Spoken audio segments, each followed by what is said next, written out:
Guys 2020 से influencer जब famous हुए हैं, जब से उनको उनकी डिमांड बढ़ी है, तो फाइनेंस के अंदर ना नॉइज़ काफ़ी बढ़ गया है और हम लोग भी उसी नॉइज़ का हिस्सा है।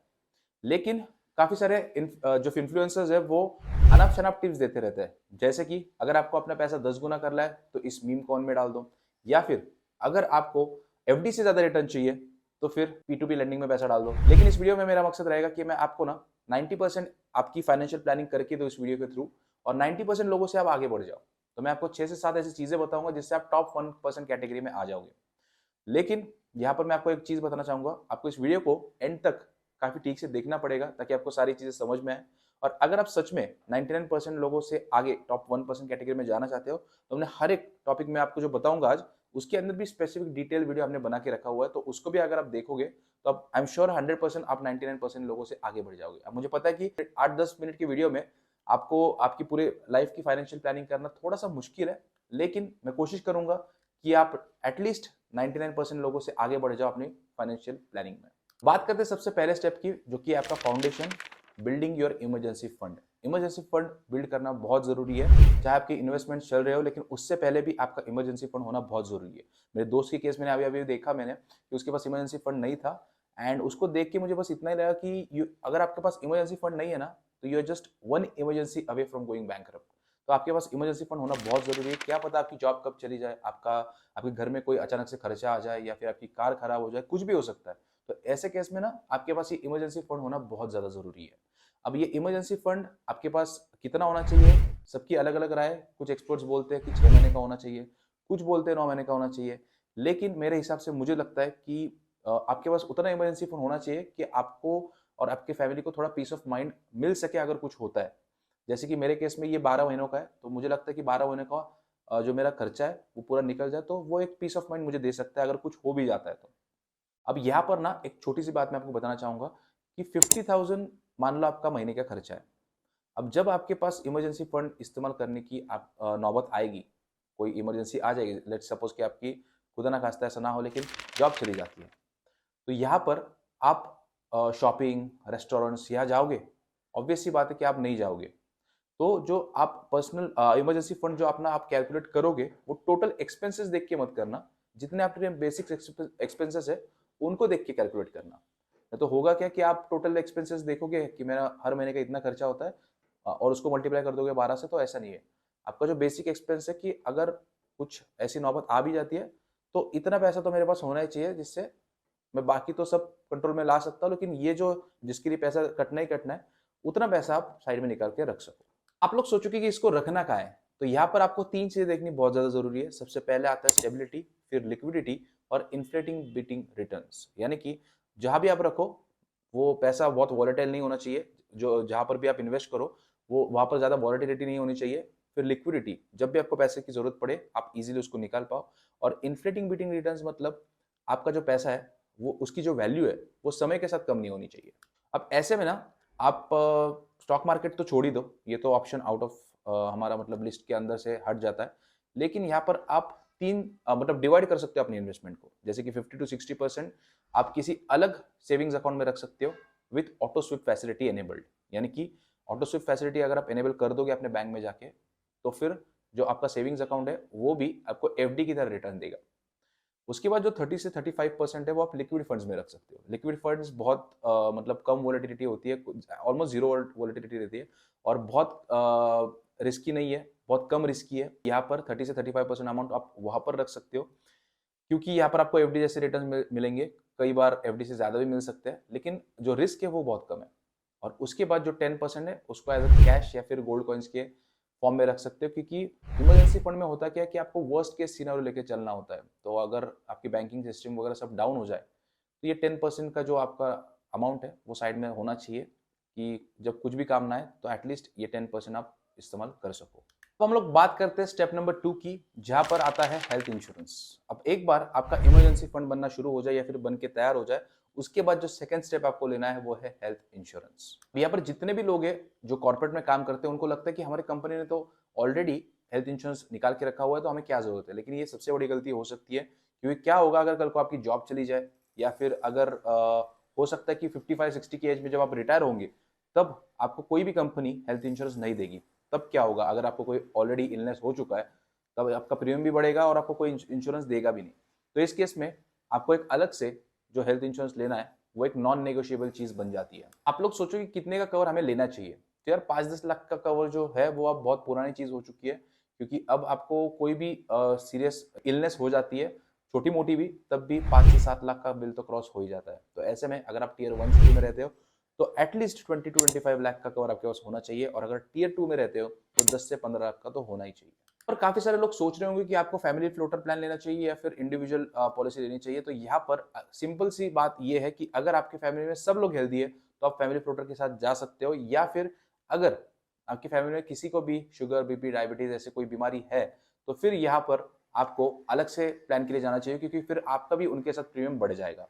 तो ये चीज आपको याद रखनी है। और उसी के साथ साथ एक हेल्थ इंश्योरेंस के अंदर ना काफी सारी चीजें होती है, सब लिमिट, को पेमेंट, बहुत सारी चीजें देखनी होती है। तो अगर आप उन सब के बारे में डिटेल में जानना चाहते हो तो ये वीडियो आप चेकआउट कर सकते हो, इसके ऊपर आई बटन में भी लिंक मिल जाएगी, तो वहां पर भी जाके आप देख सकते हो। और अगर आपके पास ये देखने का समय नहीं है तो फिर मैं आपको 3 पॉलिसीज बता देता हूं जिनको आप कंसीडर कर सकते हो। यहाँ पर सबसे पहली आती है HDFC Ergo optima super secure, फिर आता है आदित्य बिरला का एक्टिव 1 मैक्स, और उसके बाद आता है ICICI लोम्बार्ड मैक्स प्रोटेक्ट। तीसरी चीज है वो है टर्म इंश्योरेंस, वो भी आपके लिए बहुत इंपॉर्टेंट हो जाता है। 25 से 35 के साल में जो बच्चे होते हैं, जो लोग होते हैं, जो लड़के लड़कियां होती है, उनको लगता है कि हमें क्या ही होने वाला है, लेकिन यहाँ पर आपको बिल्कुल भी इस तरीके से कंसिडर नहीं करना है, क्योंकि जब आपकी 26-27 साल में जब शादी हो जाएगी, आजकल हालांकि सब लोग लेट ही कर रहे हैं, तो यहाँ पर जब आपकी शादी हो जाएगी, आपके ऊपर जिम्मेदारियां आएंगी, तब आप अगर उसको लेने जाओगे तो फिर वहां तक हो सकता है कि उसकी प्राइसिंग बढ़ जाए। क्योंकि अगर लेट सपोज कि आपको कोई इंश्योरेंस का प्लान आपको मिल रहा है 20,000 का एट द एज ऑफ 22, तो वही अगर आप 28 में लेने जाओगे तो हो सकता है वो 25-30 के आसपास आपको मिल जाए, और फिर वही आपका रेट लॉक इन हो जाए। क्योंकि अगर 22 के एज में आप साल का 20,000 भर रहे हो तो फिर रेस्ट ऑफ द लाइफ आपको उतना ही भरना है, और उसके अंदर काफी सारे प्लान आपको मिल जाते हैं जहां पर आप लिमिटेड टाइम के लिए भी पे करके उससे बाहर निकल सकते हो, और जो आपका कवर रहेगा वो लाइफ टाइम रहेगा। तो इस तरीके से भी आप देख सकते हो। तो मुझे लगता है कि एक टर्म इंश्योरेंस आपके पास जरूर से होना चाहिए, क्योंकि रिस्पॉन्सिबिलिटीज आती है बाद में, और फिर ऐसे केस में आपके पास एक टर्म इंश्योरेंस होना बहुत जरूरी है। और यहाँ पर ना यूलिप, एंडोमेंट कोई भी प्लान चूज मत करना, एक प्योर टर्म इंश्योरेंस प्लान लेना जिससे आपका प्रीमियम भी कम मिल जाए और एक अच्छा खासा कवर आपको मिल जाए। प्रीमियम भी कम आ जाएगा, कवर भी अच्छा मिल जाएगा। तो यहाँ पर कोई इन्वेस्टमेंट प्लान देखने की जरूरत नहीं है, बस एक प्योर टर्म इंश्योरेंस प्लान आप यहाँ पर कंसिडर कर सकते हो। अब अगर आप लोग मुझे यहाँ पर पूछोगे कि कितने का प्लान होना चाहिए, तो एक थंब रूल है कि आपकी जो भी सालाना आपकी इनकम है उसके 15 से 20 गुना आपका कवर होना चाहिए। तो अगर आप साल का 10 लाख रुपए कमाते हो तो 1.5 करोड़ से 2 करोड़ का आपका टर्म प्लान होना चाहिए। अब यहाँ पर एक टर्म इंश्योरेंस के अंदर ना काफी सारी चीजें देखनी होती है, तो अगर आप वो जानना चाहते हो तो आप इस वीडियो को देख सकते हो, इसकी लिंक आपको ऊपर आई बटन पे भी मिल जाएगी, तो वहां पर जाके भी आप देख सकते हो। उतना टाइम आपके पास नहीं है तो मैं आपको फिर से 3 पॉलिसीज यहाँ पर रिकमेंड करना चाहूंगा। सबसे पहली है axis max life smart term plan plus, दूसरा है HDFC सुप्रीम, और तीसरी पॉलिसी है ICICI आई प्रोटेक्ट स्मार्ट प्लस। बात करते हैं चौथे स्टेप के बारे में, जहां पर आप इन्वेस्टिंग स्टार्ट कर सकते हो। अब जब आपके इमरजेंसी फंड और इंश्योरेंस सॉर्टेड है, अब आप जाके अपने पैसे को ग्रो करने की दिशा में लेके जा सकते हो। जैसे कि सबसे पहले जब भी आप कमाना शुरू करोगे तो उसके बाद आपको ना एक गोल्डन रूल याद रखना है कि जो भी पैसा आएगा, जो भी सैलरी आएगी, उसमें से कुछ पैसा आपकी SIP की तरफ पहले जाना चाहिए, और उसके बाद जो भी पैसा बचता है उससे आपको अपना महीना प्लान करना है। इसको बोलते हैं पे योरसेल्फ फर्स्ट।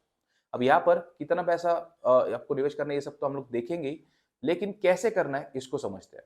तो यहाँ पर एक अप्रोच आता है कोर सैटेलाइट अप्रोच, इसको समझते हैं। यहाँ पर ना आपको अपने पोर्टफोलियो को 2 हिस्सों में बांटना है, कोर और सैटेलाइट। कोर पोर्टफोलियो में 65 to 70% आपका हिस्सा रहेगा, जिसका काम ये होगा कि आपको लॉन्ग टर्म स्टेबिलिटी और ग्रोथ दे। इसके अंदर लार्ज कैप, फ्लेक्सी कैप और मिड कैप आएगा। लार्ज कैप का काम ये रहेगा कि आपको जो पोर्टफोलियो है वो लॉन्ग टर्म स्टेबल रहे और ग्रोथ देता रहे। उसके बाद फ्लेक्सी कैप में जो फंड मैनेजर्स होते हैं उनको ये फ्लेक्सिबिलिटी मिल जाती है कि वो कभी भी शिफ्ट कर सकते हैं लार्ज कैप में, स्मॉल कैप में, तो ये फ्लेक्सिबिलिटी उनके पास रहती है। और लास्ट में मिड कैप, जो कि आपको थोड़ा सा जो वोलेटिलिटी है वो ज्यादा रहेगी इन टर्म्स ऑफ, मतलब अगर हम लोग कंपैरिजन करें लार्ज कैप से तो थोड़ा इतना ज्यादा भी रिस्की नहीं रहते हैं, थोड़ा सा ज्यादा रिस्की रहते हैं लार्ज कैप से, लेकिन यहाँ पर रिटर्न भी आपको एट लास्ट ज्यादा मिल जाता है लार्ज कैप से। तो थोड़ा सा यहाँ पर हम लोग इसके बारे में भी रिस्क लेंगे। बात करते हैं दूसरे साइड की, जो कि है सैटेलाइट पोर्टफोलियो, जिसके अंदर आपका 30 to 40% जो पोर्टफोलियो है वो उसके अंदर रहेगा, और यहाँ पर इसका काम रहेगा कि आपको ज्यादा से ज्यादा रिटर्न्स लाके दे। तो यहाँ पर आएगा स्मॉल कैप फंड्स, फिर आएगा इंटरनेशनल फंड्स, लास्ट जो होगा वो है थीमेटिक या फिर मोमेंटिक फंड्स। तो यहाँ पर जो स्मॉल कैप फंड्स वो आपको ज़्यादा रिटर्न्स देंगे। उसी के साथ-साथ इंटरनेशनल फंड्स में आपको क्यों निवेश करना चाहिए, क्योंकि यहाँ पर जो डॉलर रुपए का जो बेनिफिट है वो आपको यहाँ पर देखने को मिलेगा।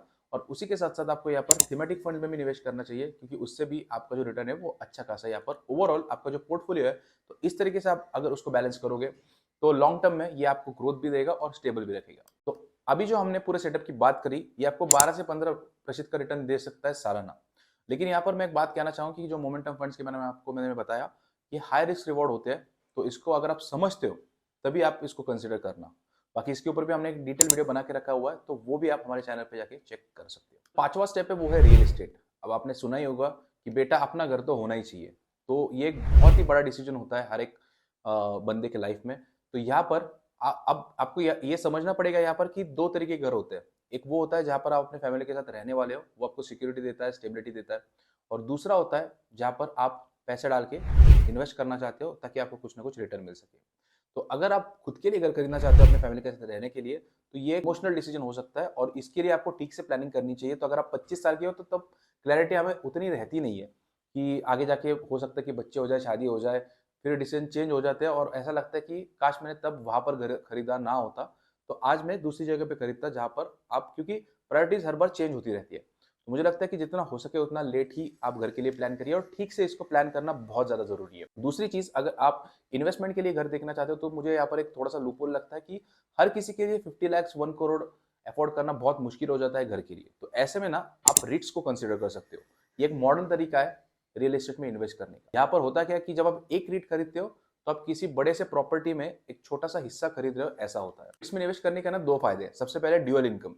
तो आपको ना रेंटल इनकम तो मिलता ही रहेगा as a in form of dividends. 4 to 7% usually रहता है पर ईयर। तो रेंटल इनकम आपको मिलता रहेगा एज अ डिविडेंड। दूसरा, जब भी प्रॉपर्टीज की प्राइस बढ़ेगी तो कैपिटल एप्रिसिएशन के तौर पर वो भी मिलता रहेगा। और दूसरी चीज ये है कि लिक्विडिटी ज्यादा रहेगी। जब भी आप, क्योंकि REIT जो होते हैं वो शेयर मार्केट में लिस्टेड होते हैं, तो कभी भी आप इनको खरीद सकते हो या फिर बेच सकते हो। मेरी सलाह तो यही रहेगी कि अगर आप एक घर खरीदना चाहते हो खुद के लिए रहने के लिए, तो फिर वो एक फाइनेंशियल से ज्यादा एक इमोशनल डिसीजन हो जाएगा।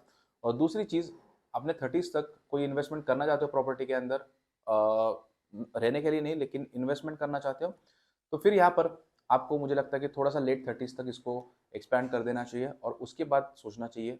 लेकिन तब तक अगर आप एक्सपोजर चाहते हो रियल एस्टेट का, तो फिर आप रिट्स को कंसिडर कर सकते हो। आखिरी स्टेप है वो है विल प्लानिंग। अब आपको लगता है कि, मतलब हम लोगों को ऐसा लगता है कि यार मेरी अभी उम्र ही क्या है, विल प्लानिंग तो बुजुर्ग लोग करते हैं, लेकिन लाइफ बहुत अनप्रेडिक्टेबल है। तो ऐसे में जो आपके हार्ड अर्न एसेट्स है, जैसे कि आपका बैलेंस हो गया, म्यूचुअल फंड्स हो गए, प्रॉपर्टी हो गई, ये सब उन्हीं को मिलना चाहिए जिनको आप देना चाहते हो। तो ऐसे में एक विल प्लानिंग करना बहुत ज़्यादा ज़रूरी है। और आजकल मतलब लोगों को लगता है कि बस एक नॉमिनी हो गया, नॉमिनी किसी को कर दिया तो हो गया, लेकिन ऐसा नहीं है। आपको एक प्रॉपर विल प्लानिंग करना बहुत ज़रूरी है ताकि उसके बाद कोई भी कन्फ्यूजन ना रहे। तो यहाँ पर मैं चाहूँगा कि ऑनलाइन काफ़ी सारी सर्विस आपको मिल जाएंगी जिससे आप विल प्लानिंग आसानी से आप कर सकते हो। ये सब जब आपके टास्क पूरे हो जाएंगे तो उसके बाद अंत में आप प्लीज़, मैं चाहूँगा कि विल प्लानिंग भी ज़रूर करिए। लास्ट पार्ट देखने से पहले, अगर आप इस वीडियो को अभी तक देख रहे हो तो हमारी बहुत मेहनत लगती है आप तक ये सब कुछ पहुँचाने में, तो बस एक छोटा सा कॉमेंट कर देना, this is the best video on financial planning. हमारी मेहनत सफल हो जाएगी। अब वीडियो को एंड करने से पहले दो चीज़ें यहाँ पर बहुत ज़्यादा इंपॉर्टेंट है, रीबैलेंसिंग और रिव्यू। रीबैलेंसिंग मतलब आपकी पोर्टफोलियो में लेट सपोज कि आप 70% डाल रहे हो इक्विटी में और 30% जा रहा है डेट की तरफ, लेकिन एक साल बाद मार्केट सिचुएशन चेंज हो जाती है और आप 80% डाल रहे हो इक्विटी में और 20% डाल रहे हो डेट के अंदर। तो इस तरीके से अपने पोर्टफोलियो को ना बैलेंस करना बहुत ज़्यादा, रीबैलेंसिंग करना बहुत ज़्यादा जरूरी है, क्योंकि इससे ही आप अपने लॉन्ग टर्म रिटर्न्स को अच्छे तरीके से मेंटेन कर पाओगे। और दूसरा है रिव्यू। रिव्यू यानी कि हो सकता है कि एक दो साल बाद, हर एक दो साल में आपको अपना पोर्टफोलियो रिव्यू करना पड़े, क्योंकि आपकी सिचुएशन से वो बदलेंगी हर समय। जैसे कि आपकी शादी होगी, फिर बच्चे होंगे, तो रिस्पॉन्सिबिलिटीज भी बढ़ती जाएंगी, बदलेंगी, तो लाइफ भी बदलेगी। तो हर एक दो साल में ना आपको अपना पोर्टफोलियो रिव्यू करना चाहिए और देखना चाहिए कि क्या वो आपके गोल्स के साथ अलाइन है या नहीं। तो अगर वीडियो पसंद आया हो तो वीडियो के नीचे कमेंट करना बिल्कुल मत भूलना, और चैनल पर नए हो तो चैनल को सब्सक्राइब करना बिल्कुल मत भूलना।